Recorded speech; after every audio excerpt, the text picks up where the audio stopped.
사랑하는 성도님들, 아버지 하나님께서는 우리에게 복 주시기 प्रिय 원하시고 भाई और बहनों, 또 좋은 पिता परमेश्वर 삶을 हमें आशीष देना 우리로 चाहते हैं। 살아가며 사랑을 वो 주고받을 सदाकाल के लिए स्वर्ग के राज्य में हमारे साथ रहना चाहते 아버지 हैं, 하나님께서 जहाँ 주시는 एक दूसरे 참된 से 복을 प्रेम बांट 누리기 सकें। 위해서는 영혼이 वो सच्ची 달려들어야 आशीषों का आनंद 하고 लेने के लिए जो 사랑하는 वो हमें देना 당해주는 चाहते हैं, उसके लिए हमारा प्राण समृद्ध होना चाहिए। 잘 되는 것이 어떤 것이고 मैं 영혼이 आपको बताना 달려들기 चाहूँगा 위해서는 कि आपका 어떻게 प्राण 되는 कैसे 것인지 समृद्ध होता है और आपको क्या करना 함께 होगा। 은혜를 나누어 보겠습니다.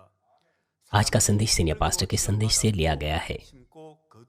मनुष्य भूमि की मिट्टी से रचा गया है।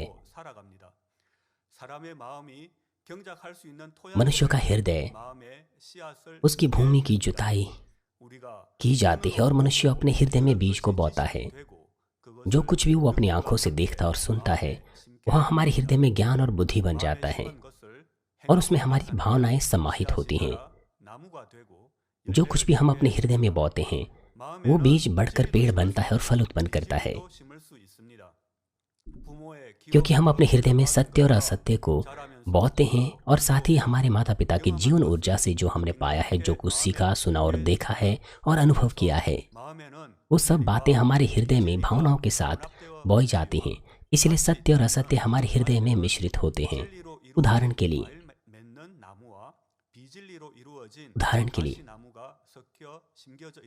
अगर किसी भूमि पर सत्य और असत्य के दोनों ही बीज बोए जाएं, तो उसमें दोनों ही फल उत्पन्न होते हैं।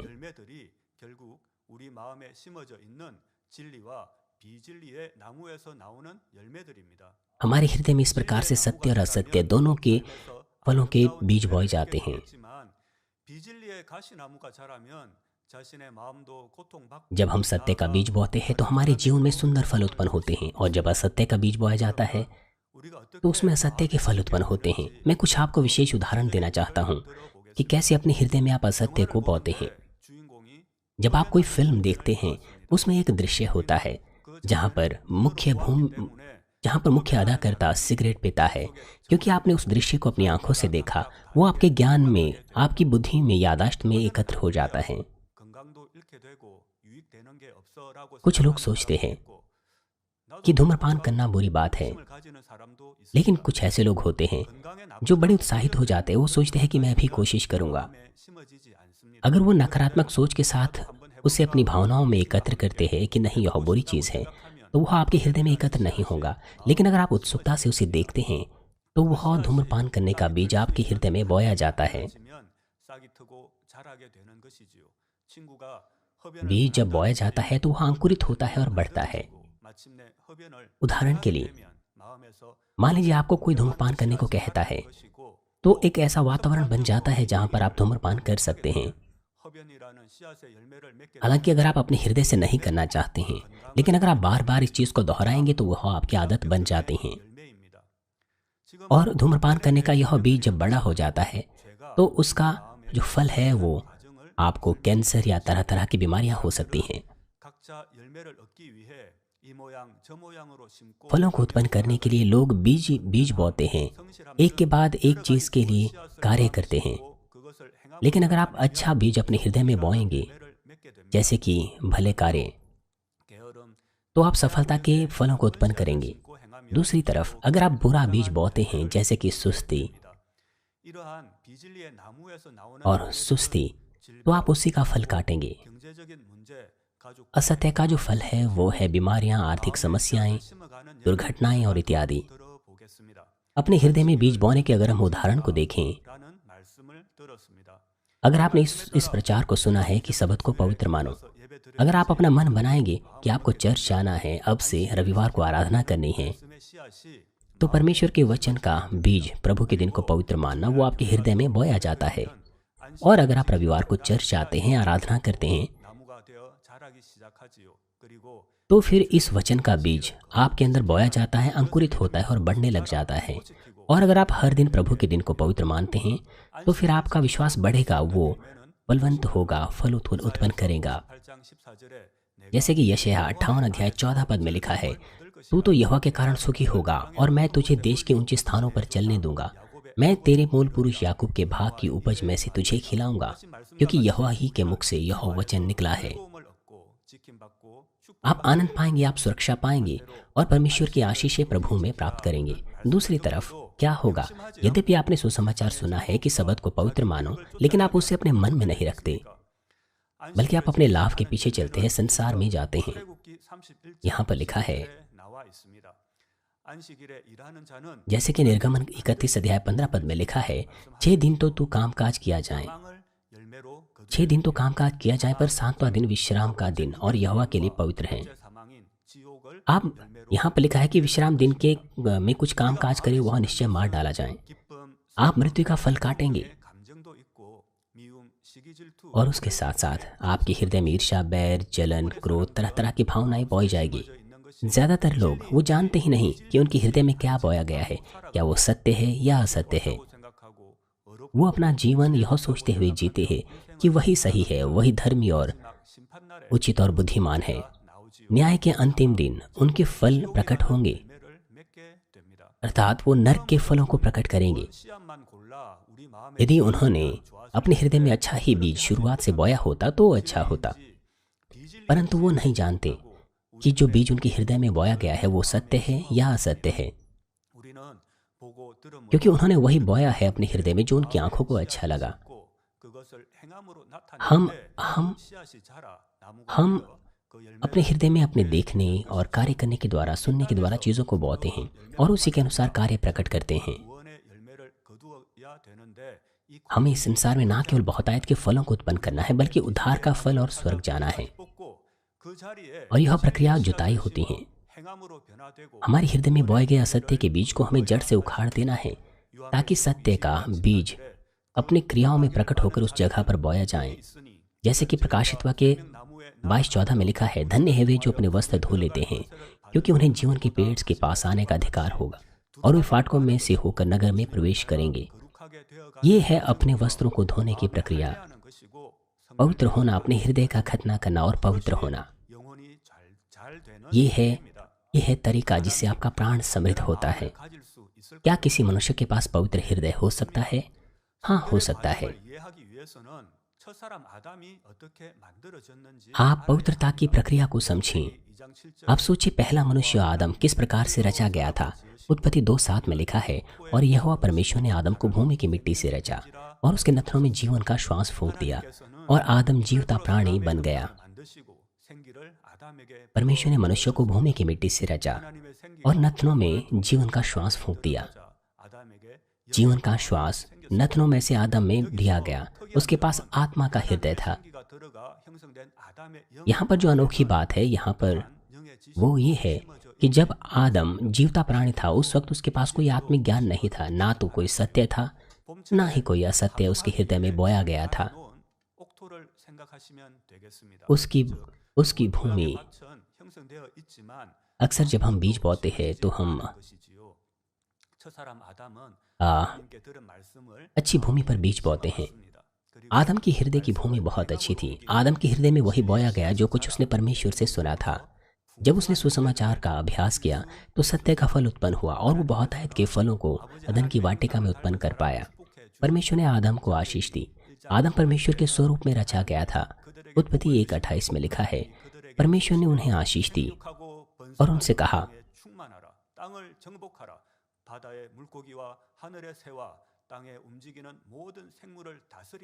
कि फूलों फलों और पृथ्वी पे भर जाओ, और जो कुछ भी इस धरती पर है उन सभी चीजों पर अपना अधिकार रखो। जब परमेश्वर ने आदम को अपने स्वरूप में रचा, परमेश्वर उससे प्रसन्न था। परमेश्वर ने स्वर्ग सेना, स्वर्गदूत भी रचे थे स्वर्ग में, वो सब परमेश्वर के आसपास थे, मगर केवल मनुष्य ही है जो उसके स्वरूप में रचा गया था। इसलिए परमेश्वर कितना अधिक प्रसन्न था। परमेश्वर इस पहले मनुष्य आदम से प्रेम रखता था। आदम सभी प्राणियों का स्वामी था और उसके पास अधिकार था कि वो सब चीज़ों पर, चाहे मछली, पेड़ पौधे, आकाश के पक्षी, हर जीवित प्राणी जो इस धरती पर थे, सब पर परमेश्वर ने उसको अधिकार दिया। लेकिन जब आदम ने पाप किया तो उसका आत्मा मर गया और उसने परमेश्वर के स्वरूप को खोना शुरू कर दिया। उसने सुंदर और भले हृदय को, उस भले स्वरूप को खोना शुरू कर दिया, और वो शत्रु दुष्ट के समान भद्दा और गंदा होने लग गया। आदम ने अनाज्ञाकारिता का बीज अपने हृदय में बोया और अपने क्रियाओं के द्वारा उसे प्रकट किया। 에덴 동산에서 इसलिए अब अनाज्ञाकारिता का जो पेड़ है वो मृत्यु के फल उत्पन्न करने लग गया 미움 등의 비진리의 나무를 마음에 और उसमें 심게 되었지요. ईर्ष्या, बैर, जलन, इस तरह के असत्य के पेड़ उसके हृदय में उत्पन्न होने लग गए। 비진리의 나무들이 섞여서 자라고 있습니다. और इस प्रकार से सत्य और असत्य के जो पेड़ है अब लोगों में 에덴 동산에서 दोनों ही उत्पन्न होते हैं।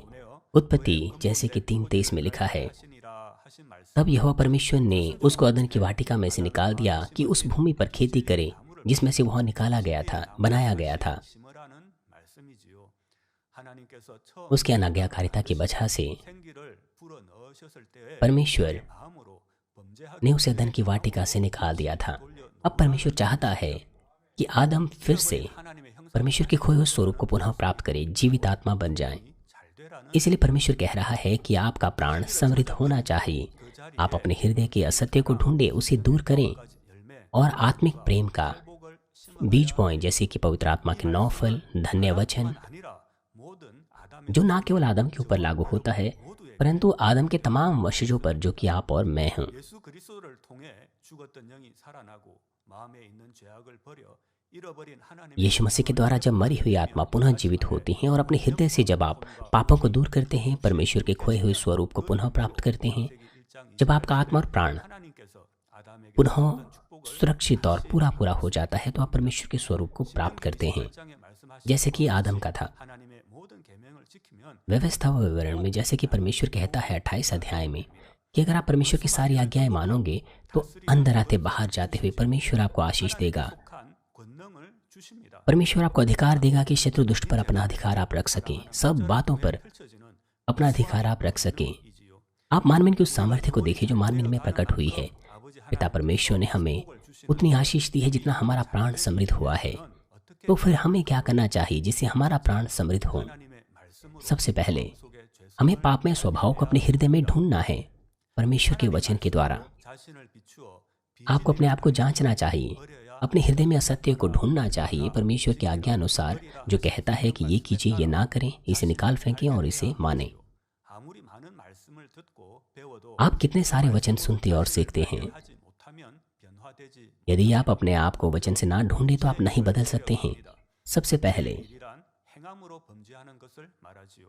हमें अपनी क्रियाओं में पापों को 버려야 합니다. ढूंढना चाहिए और उन्हें दूर करना चाहिए, और शरीर की चीज़ों को भी हमें दूर करना है, अर्थात आपके विचारों में होने वाले पाप। 버려야 할 हमारे सीनियर पास्टर ने हमसे कहा है 말씀해 주셨습니다. 혈기, कि हमें 감정, 9 पापों को ढूंढना है, उन्हें निकाल फेंकना है। हमारे हृदय में ईर्ष्या, बैर, जलन, क्रोध, झूठ, न्याय करना, बदलने वाला हृदय, व्यभिचार, लालच, विश्वासघात। यद्यपि आप इन चीज़ों को याद करें, लेकिन इसका मतलब यह नहीं कि उन सब को आप दूर कर पाएंगे। 하지요. 꺼진 불도 다시 보자는 말이 있습니다. जिस प्रकार से एक कहावत है, 죄를 버렸으니 없다고 하는 것이 아니라 미세한 부정적인 감정들에 आपको ये नहीं कहना चाहिए कि आपके अंदर कोई पाप नहीं है क्योंकि आपने उन्हें दूर कर दिया है। सबसे पहले आपको जड़ से ही अपनी तमाम नकारात्मक भावनाओं को ढूंढना है और निकाल फेंकना है। लोगों के हृदय से पापों को, 상이나 일에 대하여 일어나는 마음이 पापों की अगर हम बात करें तो दुर्भावनाएं वो भावनाएं हैं 기쁘다, 행복하다, 슬프다, 싫다 जो आपके हृदय में 표현하지요.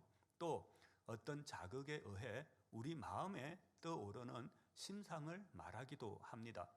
어떤 물체를 보고 소리를 जो आपके हृदय में उत्पन्न होती है, ये भावनाएं 듣거나 맛을 보아 अलग अलग प्रकार की होती है। दुर्भावनाएं वो बुरी भावनाएं होती है जो किसी चीज़ के द्वारा आपके हृदय में उत्पन्न होती है, 향기롭다, आ름답다 और साथ ही अच्छी भावनाएं भी होती है, जैसे कि आप संतुष्ट हो गए हैं या फिर आप अच्छा महसूस कर रहे हैं। इस तरह से 어릴 때 मान लीजिए अगर आप कोई स्वादिष्ट खाना खाते हैं, अगर आप स्वादिष्ट खाना खाएं तो आपको अच्छा महसूस होगा, वो आपकी अच्छी यादें बन जाएगी।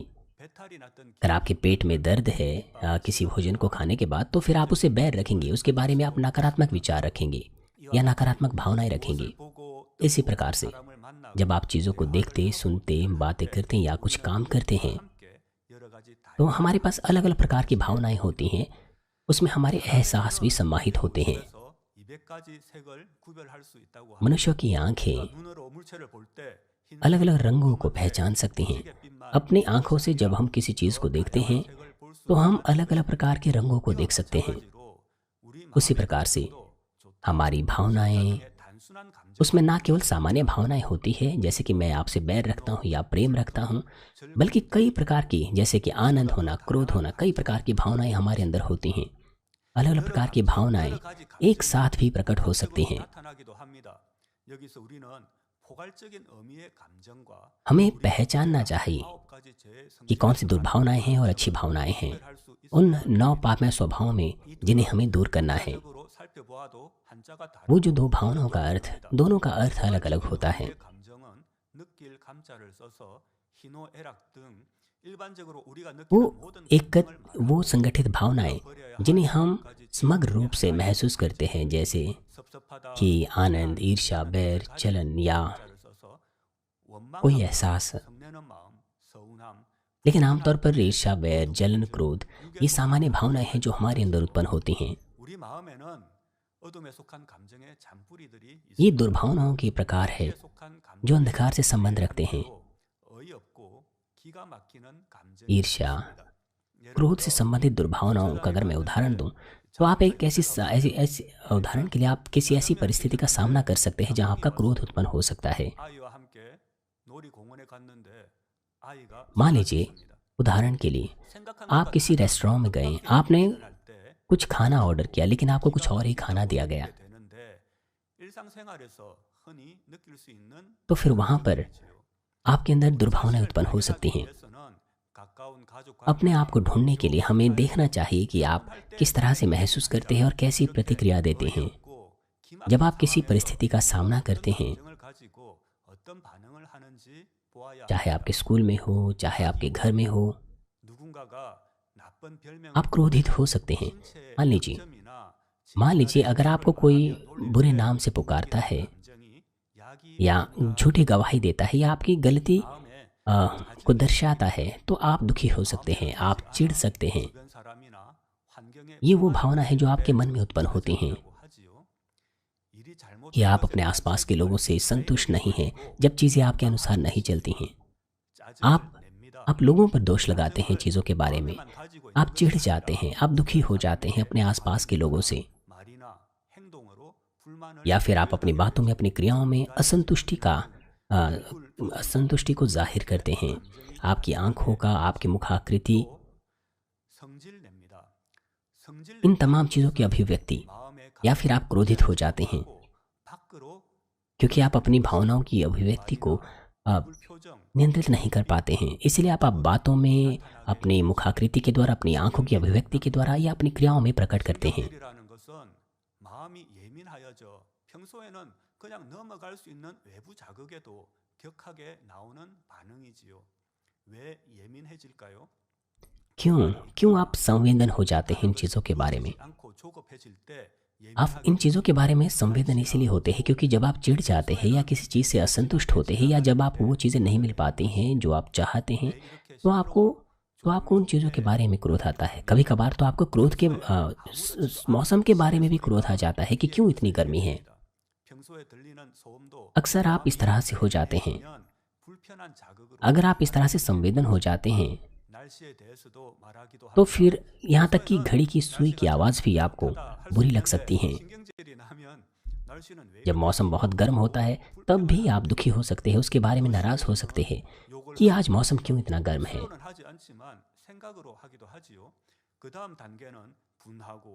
ऐसा नहीं है कि आप केवल अपने होंठों से, पहले आप अपने विचारों में ऐसा सोचते हैं, फिर आप अपनी बातों से नाराज़ होते हैं, फिर आप क्रोधित होते हैं, आप अपने अंदर गुस्सा उत्पन्न करते हैं, आपको बुरा महसूस होता है, जो नाराज़गी की एक भावना है।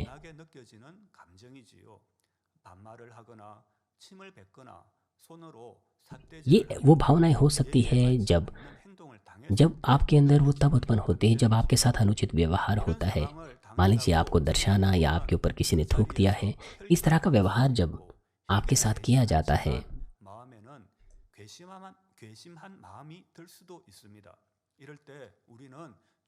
तब आप तिरस्कृत महसूस करते हैं। आपको प्रभु के बारे में सोचना चाहिए। क्रूस पर चढ़ने से पहले रोम के सैनिकों ने प्रभु का तिरस्कार किया, उस पर थूका गया, लेकिन प्रभु ने बिना क्रोध के उन्हें क्षमा किया। 공공장소에서 새치기를 하거나 법규를 위반하는 사람을 만날 때 괘씸한 마음이 들기도 하고 내가 जब 피해를 आप ऐसे 입은 लोगों को देखते हैं जो झूठ बोलते हैं या सार्वजनिक जगहों में थूकते हैं या गुस्सा करते हैं, तो हो सकता है 공항에서 उनकी वजह से आप 만나가 नाराज़ हो जाएं या उनकी वजह से आप दुखी हो जाएं। 특색이 다릅니다. 어떤 사람들은 급한 일이 있나 보다 하면서 괜찮다고 이해해 주는 사람도 있고 또 어떨 때는 그 줄에 있는 모든 사람들이 단체로 새치기 한 사람들에 대해서 항의하는 경우도 있고 어떤 경우는 1대1로 대면해서 다투는 경우도 있습니다. 예민한 성격이 있고 여유 있는 성격을 가진 사람도 इसीलिए 또 봅니다. 욱한다는 것은 आप ऐसी स्थितियों का सामना कर सकते हैं अपने हृदय में। 불건 일어나는 것을 말합니다. 평소에는 어떤 행동에 대해 결과를 आमतौर पर 때문에 이성적으로 행동합니다. 그런데 욱한 감정이 일어나면 आमतौर पर आप 결과가 어떻게 कुछ 되든 कामों के जो 상관없이 नतीजे होते हैं उन्हें जानते हैं, इसीलिए आप 되지요. तर्क संगतता से या फिर युक्ति बनाकर बातचीत करते हैं, लेकिन कभी कभार आप क्रोधित हो जाते हैं और क्रोध के चलते अपने काम को करते हैं और यह गंभीर मामला है। 또 और 상대에게 ऐसे में 상처를 주는 जो नतीजे होते हैं वो खतरनाक हो सकते हैं, या कभी कभार आप ऐसी चीज़ें बोल देते हैं जो गंभीरता से लोगों को 열을 받습니다. दुखी कर सकते हैं। 열을 받는다는 것은 आप 사람의 आप क्रोधित हो जाते हैं। 격분한 상태를 말합니다. ये एक ऐसी अवस्था होती है जहाँ पर एक व्यक्ति की भावनाएं भड़क उठती हैं और 갖고 피가 솟구치는 듯한 आप फिर ऐसा महसूस करते हैं जैसे मानो आप 분통 터진 किसी चीज़ को मारना चाहते हैं। 화가 났다는 것 이상으로 क्रोधित होने का मतलब है 해서 가슴이 쓰리고 아프다는 뜻입니다. कि जब आप क्रोधित होते हैं तो आपका जो दिल है, आपका जो मन है वो भी दुखने लग जाता है। और कभी कभार तो ऐसा होता है 하고 싶은 마음이 생기고 또는 살인을 하기도 합니다. कि आपके अंदर खून करने की तक भावना उत्पन्न हो सकती हैं। 화나 스스로 목숨을 끊는 경우도 있지요. कभी कभार आप दूसरों के कामों से भी दुखी होते हैं। आप में स्वभाव के इसके अलावा और भी दूसरे प्रकार है जो बैर के द्वारा उत्पन्न होते हैं। आप लोगों को नहीं समझते, प्रेम की दृष्टि से उन्हें नहीं देखते या आप उनकी सेवा नहीं करते। मो하게 됩니다. 해외에서 사역할 आप उन्हें अलग करना चाहते हैं, आप उन्हें घृणित समझते हैं। जब मैं भारत में अपनी सेवकाई कर रहा था 때입니다. तो मैंने देखा 도 교육받은 사람은 화난 것을 표현하지 않습니다. कि 문제는 용서하지는 못하고 कि जो लोग हैं वो अपने गुस्से को प्रकट नहीं करते। 그리고 시간이 지나 समस्या ये है कि वो दूसरों को क्षमा नहीं करते, लेकिन अपने हृदय में उनके पास इस तरह की भावनाएं 필요로 할 때 रहते हैं और जब उन्हें अवसर मिलता है तो वो 주지 않는 बदला लेते हैं। 회사에 불만이 있으면 일을 적극적으로 하지 않고 시키는 일만 अगर उनकी कंपनी के बारे में 저 매장에 कुछ शिकायत उनके अंदर होती है तो वो मेहनत से नहीं करते, काम नहीं करते। और 콜라가 없으면 그냥 돌아옵니다. 콜라가 아니면 뭐 और मान लीजिए 찾고 또는 다른 매장을 찾아가 और मान लीजिए जब उन्हें कुछ काम करने को कहा जाता है, मान लीजिए मैं उन्हें कहता हूँ कि आप कोला लाएं, अगर उनको कोला नहीं मिलता तो वो वापस आते हैं। वो दूसरी दुकान में जा सकती या उसके अलावा कुछ और खरीद सकते थे उसी के सामान। 소극적으로 ऐसा नहीं कि आपके अंदर बुद्धि की कमी है, लेकिन क्योंकि आप बदला लेते हैं 상대를 곤란하게 하지요. 정오는 ताकि जो दूसरा व्यक्ति है वो 쓰고 싶은 मुश्किल में आ जाएं। 생각으로 हैर की भावनाएं अर्थात 혐오는 आप दूसरों को बैर रखते हैं। एक ऐसी भावना है कि आप दूसरों को बर्बाद करना चाहते हैं या मारना चाहते हैं। 않는 것 같은데 굳이 특별한 관심을 두고 싶지 않습니다.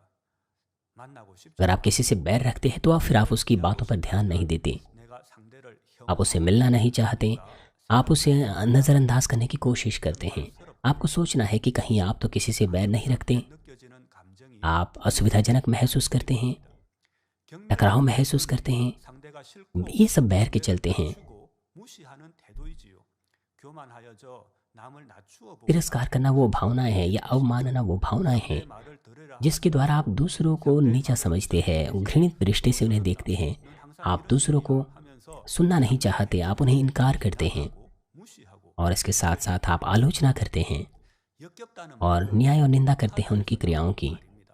생선 비린내나 하수구 냄새를 역하다 하지 और इसके अलावा 사람의 행동 घिनौना शब्द, 말이 역겹다고 इसका अर्थ होता है जब आप किसी चीज़ को जो आपको पसंद नहीं है आप कहते हैं कि यह घिनौनी है। या मान लीजिए आपको मछली पसंद नहीं है या कुछ ऐसी चीज़ पसंद नहीं है तो आप कहते हैं कि यह घिनौना है। 더럽고 अगर आप किसी व्यक्ति को इस तरह की बातें कहते हैं तो इसका मतलब है कि आप लोगों के विरुद्ध आप उनसे बैर रखते हैं, आप उनसे नाखुश हैं, आपको वो घृणित लगते हैं, आपको वो ऐसे लगते हैं कि आप उनसे संतुष्ट नहीं हैं। और जहाँ पर आपको ठेस पहुँचती है, अर्थात दूसरे व्यक्ति के व्यवहार से आप दुखी होते हैं, इसीलिए आप उसे प्रेम नहीं करना चाहते, उसकी बात को ध्यान नहीं देना चाहते। इस तरह की भावनाएं, ये वो भावनाएं हैं जो पाप है, जो लोगों के हृदय में होती हैं। परमेश्वर कहता है कि ऐसी बहुत सारी चीज़ें हैं जो हमारे हृदय में पाप हैं, लेकिन कुल जैसे कि 6:9 में लिखा है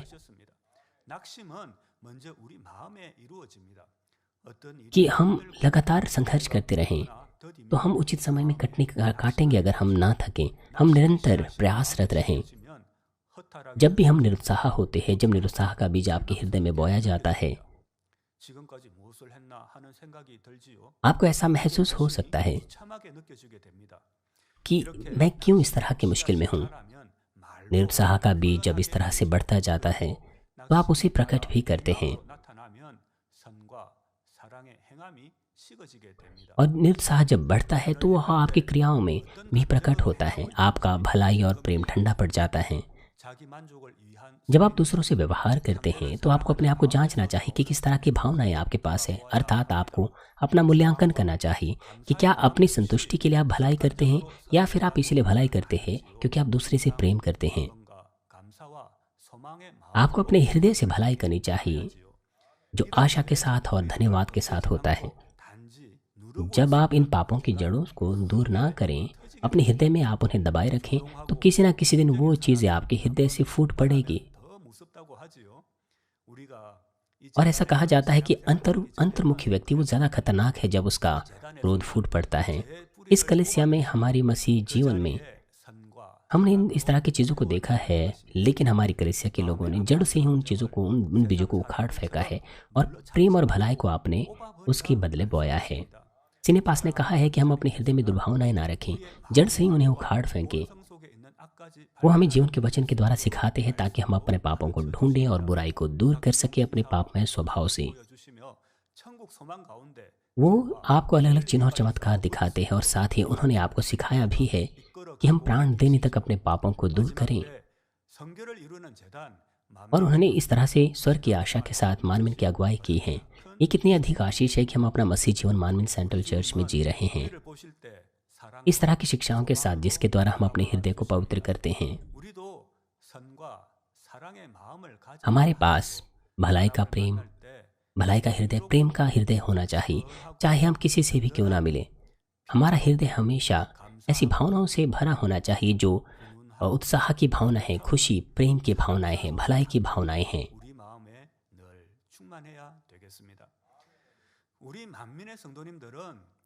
क्योंकि हम मानवीन हर वक्त प्रार्थना करते हैं और पवित्र आत्मा हमारी मदद करता है कि हम अपने हृदय को पवित्र करें। इसीलिए दानियल प्रार्थना सभा के द्वारा हमें अपने आप को जांचना चाहिए कि मैंने किस तरह की बातें की हैं या किस तरह की बुराई मेरे अंदर है। हमें जांचना चाहिए कि कहीं ये पापमय स्वभाव हमारे हृदय में है या नहीं। हमें निरंतर इस तरह के पापों को ढूंढना है और इन्हें निकाल फेंकना है। हमें हमेशा पवित्र आत्मा से भरे रहना है और हर दिन को उत्सुकता के साथ, खुशी और प्रसन्नता के हृदय के साथ जीना है। दूसरा, आपको पिता परमेश्वर का हृदय पता होना चाहिए जिससे हमारा प्राण समृद्ध हो। हमें अपने आप को जांचने का अंततः उद्देश्य है पापों को दूर करना और अपने आप को पवित्र करना, पिता परमेश्वर से प्रेम करना। अपने हृदय से पापों को दूर करने के लिए एक चीज जो हमें नहीं भूलनी है वो है पिता परमेश्वर को ना भूलना, पिता परमेश्वर के प्रति अपने हृदय को प्रेम से भर देना। परमेश्वर आदि में जब अकेला था, उसने मनुष्य जुताई शुरू की क्योंकि वह सच्ची संतान को प्राप्त करना चाहता था जिनसे वह सदाकाल के लिए प्रेम बांट सके। अदन की वाटिका में आदम समझ सकता था कि पिता परमेश्वर का हृदय क्या है क्योंकि वो जीवित आत्मा था। इसलिए परमेश्वर ने उसे इस धरती पर जुताई के लिए छोड़ दिया। मगर पाप करने के बाद उसे अदन की वाटिका से निकाल दिया गया, उसे इस धरती पर जुताई के लिए छोड़ दिया गया। 에덴 동산의 생활에 대해 감사할 수 있었지요. 흙으로 빚은 도기는 불에 구워야 इसीलिए इस धरती पर 가 되는 것 पसीने के 같이 साथ जब वो कटनी करता था, वो बहुतायत की उन चीज़ों के लिए धन्यवाद ही था जो बिना मेहनत के उसे अदन की वाटिका में मिलती थी। 가 되는 것이지요. 아버지 하나님께서는 구원받은 자녀들이 이 पिता 땅과 परमेश्वर 천국의 삶을 비교하여 어식주 분야에 대한 상대적 वो सिर्फ ये नहीं चाहते कि हम 아닙니다. कपड़ा, रोटी और मकान के लिए पिता परमेश्वर की प्रशंसा करें। 풍요롭기 वो 때문에 ऐसी संतान नहीं चाहता 그 이상을 जो उसे धन्यवाद सिर्फ इसलिए दें, 마음을 알고 감사하며 사랑할 수 있는 자녀를 जो 얻기 केवल स्वर्ग के बहुतायत के जीवन के लिए उसे धन्यवाद दे, बल्कि ऐसी संतान चाहता है जो पिता परमेश्वर से प्रेम करते हैं, उसका हृदय समझते हैं। 지요. जब हम स्वयं माता पिता बनते हैं तो हम माता पिता का हृदय समझ पाते हैं। 아담과 आदम और हवा को जब अदन की वाटिका से निकाल दिया गया, 가인 वो इस धरती पर आए। 하와는 가인을 출산한 후 하나님께서 등남하게 해주셨다는 감사의 고백을 드렸습니다. 이 땅에서 새 생명이 태어나는 것도 하나님의 और 은혜라. हवा ने जब बच्चे को जन्म दिया तो वो धन्यवादी थी। उसने परमेश्वर को धन्यवाद दिया 가인에게는 농사짓는 법, कि परमेश्वर के अनुग्रह से ही उसे यह बच्चा मिला है। 그리고 제사법도 가르쳐 주었습니다. और उन्होंने अपने दोनों बेटों को कैन और हाबिल को सिखाया था कि बलिदान कैसे करना है। जैसे इब्रानियों 9:22 में लिखा है, व्यवस्था के अनुसार प्राय सब वस्तुएं लोहो के द्वारा शुद्ध की जाती हैं और बिना लोहो द्वारा क्षमा नहीं होती। 원하셨습니다. 아벨은 परमेश्वर लहू का बलिदान चाहता था। 가인은 हाबिल ने 드리지 않아 उस तरह का बलिदान किया जो परमेश्वर को प्रसन्न करता था, मगर कैन ने वैसा नहीं 가인의 किया। 마음에는 시기심이 생겼지요. 하나님께서는 가인에게 कैन 제 소원은 내게 ने जब उस तरह की भेंटें अर्पण नहीं की जो परमेश्वर चाहता था, तो परमेश्वर ने उसकी भेंटों को ग्रहण नहीं किया। इसके चलते कैन हाबिल से बैर रखने लग गया। 있기 때문에 하나님께서는 경계하신 것입니다. उसे जलन हुई अपने भाई से, और इस तरह की बुराई जब उसके हृदय में बढ़ी तो वो उसके कार्यों में प्रकट हुई। 가인이 여호와께 और उत्पत्ति 4:13 में लिखा है, तब कैन ने यहोवा से कहा, मेरा दंड सहने से बाहर है, 이것은 क्योंकि उसकी 아니었습니다. जलन के चलते उसने अपने कामों को क्रियाओं में प्रकट किया और उसने अपने भाई को मार डाला। 못해 하는 회개였지요. 창세기 और परमेश्वर ने उसको उस पर दंड दिया। 가라사대 내가 उत्पत्ति 4:10-12 पद में लिखा है, उसने कहा, तूने क्या किया है? तेरे भाई का लोहू भूमि में से मेरी ओर चिल्लाकर दुहाई दे रहा है, इसलिए अब तू भूमि जितने तेरे भाई का लोहू तेरे हाथ लिखा है, इसलिए अब भूमि जिसने तेरे भाई का लोहू तेरे हाथ के पीने के लिए अपना मुंह खोला है, उसकी ओर से तू शापित है। चाहे तू भूमि पर खेती करे तो भी उसकी पूरी उपज फिर तुझे ना मिलेगी, और तू भूमि पर बहेतु और भगोड़ा होगा। 가인의 아버지 परमेश्वर ने ऐसा क्यों कहा? क्योंकि वो कैन को अवसर देना चाहता था कि वो अपने हृदय की गहराई से पश्चाताप करें। 에덴 동산 उस वक्त आदम ने क्या महसूस किया होगा? उसे अदन की वाटिका से निकाल दिया गया उसके पाप के चलते, और इस संसार में जीते वक्त जब उसके पुत्र पैदा हुए 그리고 तो वो धन्यवादी था। उसने परमेश्वर को धन्यवाद दिया अपने पुत्रों के लिए, और वो अपने पापों के कारण शर्म से जी रहा था। लेकिन एक दिन एक दुर्घटना होती है, 아벨이 죽었어요. हाबिल मर जाता है। 에덴 동산에서는 이런 일이 없을 텐데 अदन की वाटिका में ऐसा कुछ नहीं होता, 이 땅에 살아가며 मगर क्योंकि आदम ने पाप किया, मृत्यु का अनुभव इस धरती पर 그리고 जीते हुए किया, 가인을 찾습니다. 가인이 어디 있지? 가인이 어디 있지? वो कैन को ढूंढ रहा था कि कैन कहाँ है। 살인을 했는데 하나님께 मैं क्या करूं उसका? उसने तो खून कर दिया है, परमेश्वर ने उसे त्याग दिया था। 들 수 있을까? अब उसे कैसे क्षमा मिल सकती है? 먹지 못하고 इसीलिए अवश्य ही वो सो नहीं पाया होगा। 눈물로 अवश्य ही आदम 하나님께 기도합니다. 하나님 सो नहीं पाया होगा। उसने परमेश्वर से प्रार्थना की होगी कि कैन को क्षमा कर, उसे और अधिक अवसर दें। 용서를 구합니다. 창세기 4장 15절에 여호와께서 जैसे कि परमेश्वर उत्पत्ति 4:15 पद में कहता है, इस कारण यहोवा ने उससे कहा, जो कोई कैन को घात करेगा 드리라 하시고 उससे 7 गुना पलटा लिया जाएगा। 만나는 누구에게든지 और यहोवा ने कैन के लिए एक चिन्ह ठहराया, 결국 가인은 ऐसा ना हो कि कोई उसे पाकर मार डाले। 이처럼 용서의 अंत में 하나님의 कैन को क्षमा मिल पाई। इस प्रकार आदम ने जब परमेश्वर की क्षमा का अनुभव किया, 나를 वो 용서해 주시고 धन्यवाद दे पाया आंसुओं के साथ परमेश्वर को, और परमेश्वर को पिता कह पाया। 사랑해 주시는 하나님을 진정 जिसने कैन को जीवन दिया है, फिर से उसे प्रेम किया है। 되었지요. 생명인 아담은 하나님의 마음을 잘 और साथ ही 했지만 이 땅에서 경작받으며 आदम परमेश्वर के हृदय को समझ पाया जो सब लोगों को क्षमा करता है। वो परमेश्वर के हृदय को गहराई से एहसास कर पाया। 더욱 깊이 있게 깨달을 수 있게 되었습니다. 사랑하는 성도님들, 결론을 प्रिय भाइयों और बहनों, आइए मैं इस संदेश का सारांश दूंगा। 주님을 알고 따르는 많은 सा람들이 있었습니다. प्रभु के आसपास बहुत सारे लोग थे जो प्रभु को जानते और उसके पीछे हो गए थे। वो प्रभु की प्रेम और भलाई को जानते थे। प्रभु के चेले जानते थे कि प्रभु को क्या पसंद है और वो कैसे कार्य करता है। उन्होंने अवश्य ही प्रभु के हृदय को महसूस किया होगा जब वो प्रभु के साथ उसकी पीड़ाओं में उसके साथ थे। 주님의 마음을 헤아리지는 अवश्य ही वो प्रभु के हृदय को समझे होंगे। 주님의 선과 사랑을 보고 가르침 받아 지식적으로 아는 것이 아니라 주님을 닮아 그 선과 사랑을 행할 수 있을 때라야 조금이나마 주님 마음을 헤아리기 시작하는 것이지요. 주님의 제자 베드로는 배신한 후 돌이키고 비로소 주님의 사랑을 और हम प्रभु के चेले 그 पतरस को देखते हैं। जब उसने प्रभु को धोखा दिया, प्रभु का इनकार किया, 구원하기 위해 전도 여행을 떠나고 결국 उसके बाद हम देखते हैं कि पतरस कितना दुखी हुआ।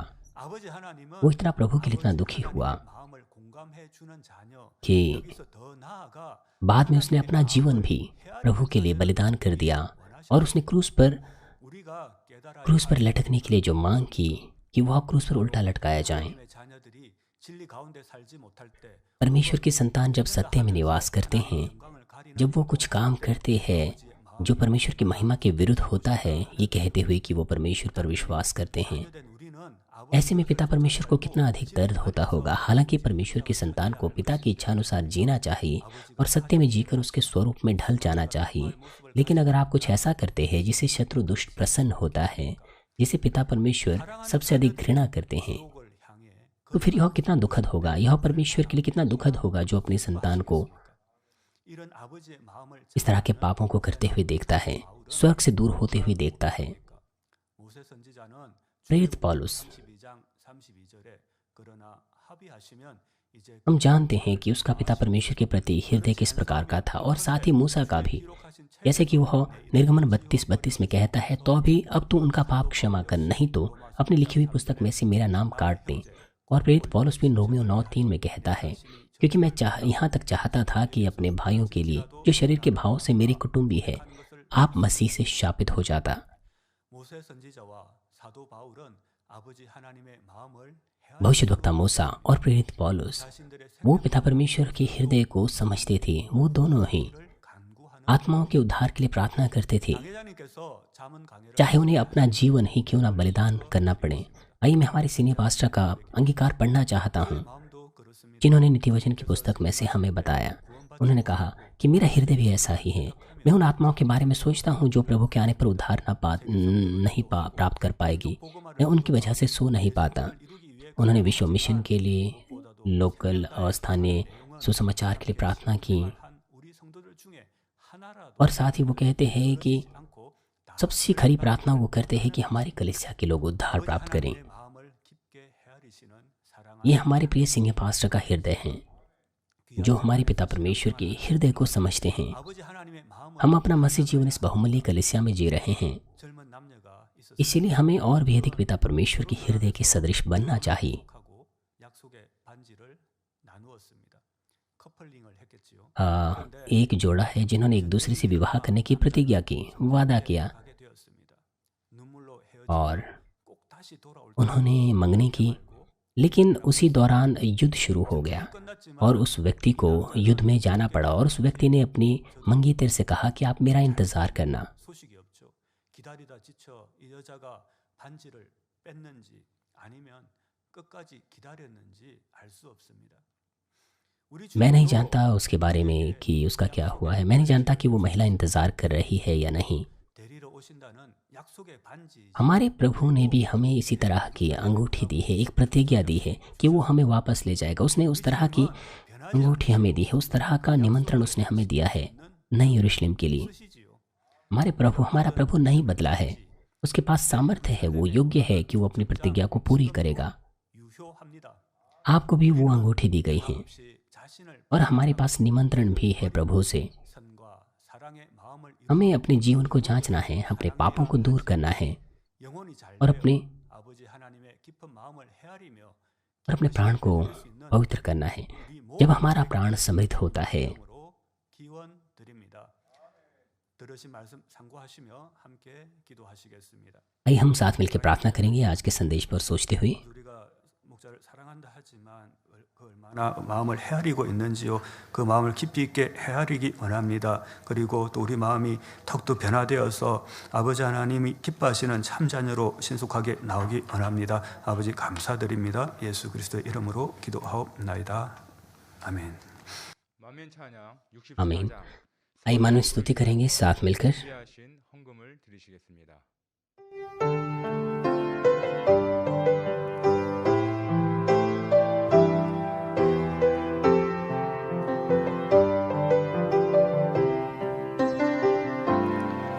빛이신 아버지의 마음 어둠이 없으신 마음 믿는 이 누구나 담고 싶은 아름다운 선의 마음 보석보다 아름다운 마음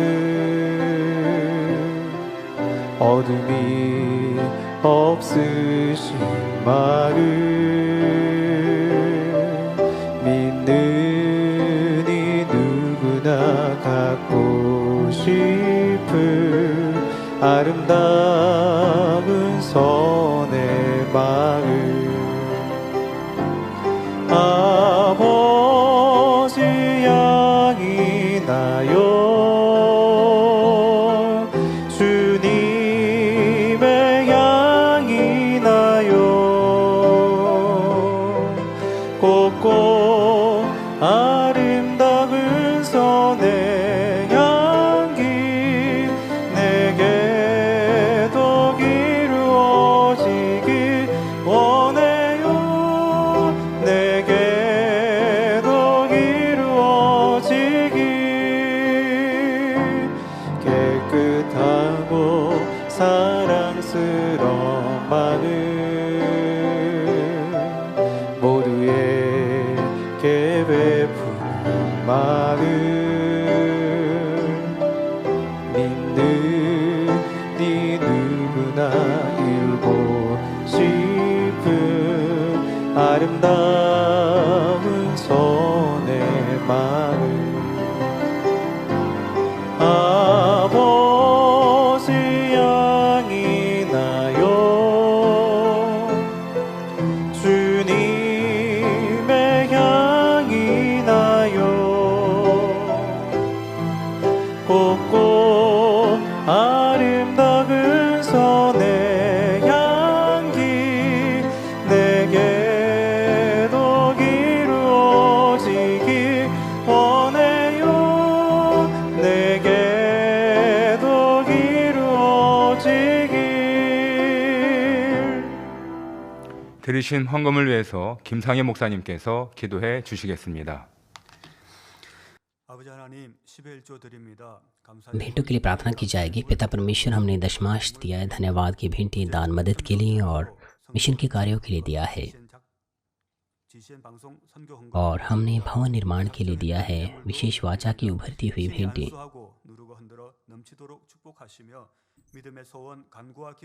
उन्हें ग्रहण कर अपना हाथ उन पर रखें ताकि एक अच्छा माप हिला हिला ढुला ढुला कर उभरता हुआ हमारी गोद में गिरे। हमारे हृदय की इच्छाओं को पूरा कीजिए, हमारी प्रार्थना और विनतियों की उत्तर दीजिए। हमारे घर, कार्यस्थल और व्यापारों को आशीष दीजिए। हमें आशीष दीजिए कि दशमांश बढ़े और धन्यवाद के कारण उभरें। प्रभु यीशु मसीह के नाम से मैं प्रार्थना करता हूँ, आमीन। 세교를 환영하겠습니다.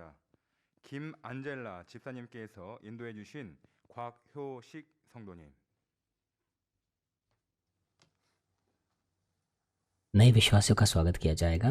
आइए इस वक्त उनके लिए प्रार्थना करें। 기도하겠습니다. 하나님의 자녀 몸된 재단에 등록했습니다. 이 시간 하늘나라에 पिता परमेश्वर, आपके संतान ने इस कलीसिया में मसीह के देह में पंजीकरण कराया है। कृपया उन्हें स्वर्ग में मानवीय सेंट्रल चर्च की भेंट के रूप में पंजीकृत कीजिए। उनका आत्मा और प्राण समृद्ध हो, सब कुछ उनके साथ भला हो और वो अच्छे स्वस्थ में बने रहें। 힘과 은혜와 능력과 충만함을 더해 주시고 주님을 उन्हें 간절히 찾고 만나고 체험하는 आशीष दीजिए, 영광 돌려 나가는 자녀 되게 वो 축복해 हमारे प्रभु को मिले, खोजे, अनुभव करें और आपको महिमा दें। वो प्रभु को प्रेम करें और आपका प्रेम पाएं। 인도해 주시기 원합니다. अपने राज्य की उन्नति की अगुवाई कीजिए। प्रभु यीशु मसीह के नाम से मैं प्रार्थना करता हूँ, आमीन। 주님의 이름으로 हम आपका स्वागत करते हैं हमारे प्रभु के नाम में। 다 같이 주기도문 하심으로 수요 예배를 마치겠습니다. आइए प्रभु की प्रार्थना से सभा को समाप्त करेंगे। हे हमारे पिता, तो जो स्वर्ग में है, तेरा नाम पवित्र माना जाए, तेरा राज्य आए, तेरी इच्छा जैसे स्वर्ग में पूरी होती है वैसे ही इस पृथ्वी पर भी हो। हमारी दिन भर की रोटियां आज हमें दे। जिस प्रकार हमने अपने अपराधियों को क्षमा किया है वैसे ही तू भी हमारे अपराधों को क्षमा कर। हमें परीक्षा में ना ला परंतु बुराई से बचा, क्योंकि राज्य, पराक्रम और महिमा सदा तेरे ही हैं। 영광의 아버지께 आमीन। 영원히 있사옵나이다. 아멘.